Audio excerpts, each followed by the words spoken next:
Hello there. I'm Matthew Gibson, MD, and I'm a family physician, psychiatrist, and lots of other things. But when I asked what you wanted more of from this channel, there was a tie between Star Wars and LGBT. And I did Star Wars yesterday, so I'm going to talk a little bit about gender affirming care, specifically kind of the early stages. Now, I'm hopeful that this can be helpful to you, whether you are a clinician providing gender affirming care, whether you yourself are questioning your gender, or whether perhaps you have a loved one who is. Hopefully, this will be helpful to any of you or anyone else who's just curious. So, I recommend curiosity and questions as the first step. Whether this is you questioning yourself, whether you have a loved one who's coming to you and saying, hey, my gender assigned at birth doesn't fit, doesn't seem right, or whether you're a clinician and a patient is coming to you and has questions about gender affirming care. Sometimes I think we have a tendency as humans to run into assumptions all the time, but especially when it's something that we're not so comfortable about, that we're feeling uneasy about, we're not quite sure what to do, or perhaps that it's that gender affirming care is a hot, controversial topic sometimes. I find in those moments we tend to shut off our thinking and run with assumptions, positive, negative, whatever. So I'm always recommending we start off with clarification. Be curious. What does that mean? Right? Whether, so say for example, your child, your friend, whatever comes to you and says, I'm questioning my gender identity. Well, what does that mean to you? Or say your, cisgendered child comes and says, I believe I am this other gender, or I'm gender fluid or something, right? Whatever it is, I'm being generic here. What does that mean to you? I think should be one of the first questions there. Tell me more. Lean in. Be engaged. Okay? I think this is important for clinicians as well. I think sometimes in an effort to be supportive, which is great, we may not ask enough questions. If someone who, say, is assigned male at birth says, I'm a woman, we just go, okay, great, here's your hormones, right? Well, hold on. Yes, probably. But what does that mean? Okay, right? That's a blanket statement. But I get really curious. Okay, what does that identity mean to you? If you're looking for gender affirming care, if you want to transition in some way, what are your specific goals?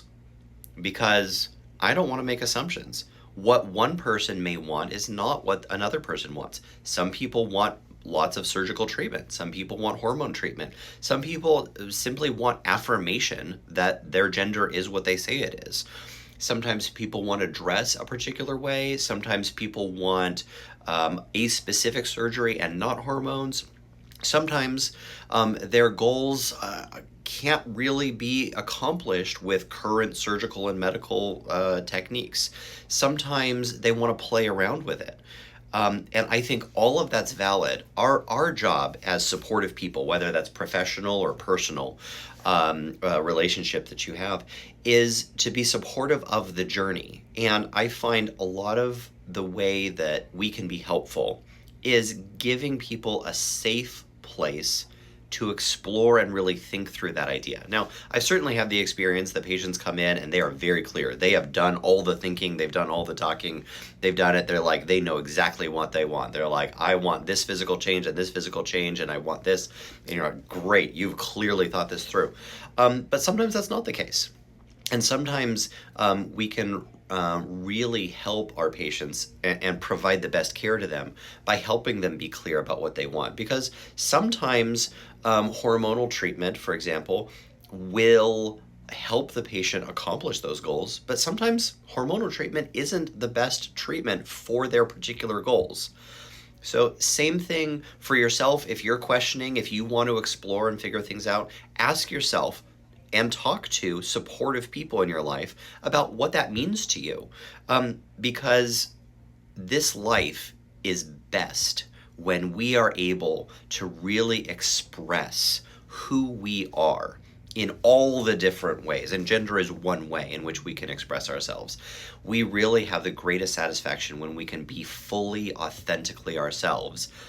And it's really great to take our time to really play around with what that means. So I would encourage you to do that for yourself, regardless of your gender. Even if you're cisgender, think through, what does that mean? Who am I? How do I want to express my gender? How do I want to express myself, my creativity, really live fully, authentically, passionately? And sometimes that means a different gender expression. Sometimes that means that you are not the gender that you were assigned at birth. And sometimes that can fluctuate too. You can be cisgendered and then genderqueer, and then you can go back to being cisgendered, or you could be transgendered. And like, there's really no rules, actually, which is great. So, for yourself, for people in your personal life, if you're a professional, ask the questions. I'm an attending physician, and so I work with trainees quite a bit, and that's one mistake I see people making, and it is wanting to be super supportive, and the patient comes in and says, "I'm transgender, I want hormones," and then the trainee rushes to then say, "Here's your hormones." Okay, pause for a second and really be clear about what their goals are, because hormones may or may not be the right treatment. Okay, do we need to add something else in? What dose should we use? Be clear about their goals, and then you can provide the best care by saying, here's what you can expect from that. If you're a provider, I highly, highly recommend the UC San Francisco website, transcare.ucsf.edu. It's comprehensive, it's thorough, and also really easy to digest. That's a great starting point if you're just getting into gender affirming care. And talk with other professionals as well about their experience. Because as you know, in medicine, anytime you're doing something new or different, it's great to have experienced colleagues that you can call on for advice. So I hope this is helpful to you to some extent, regardless of where you're at and why you're listening. And hopefully you, even though it's kind of a long-winded video, I hope that you still found it helpful. Let me know what else you want to hear about. If you want me to follow up on this, if you have specific questions, follow, like, and let me know what else you want to know about. Be well.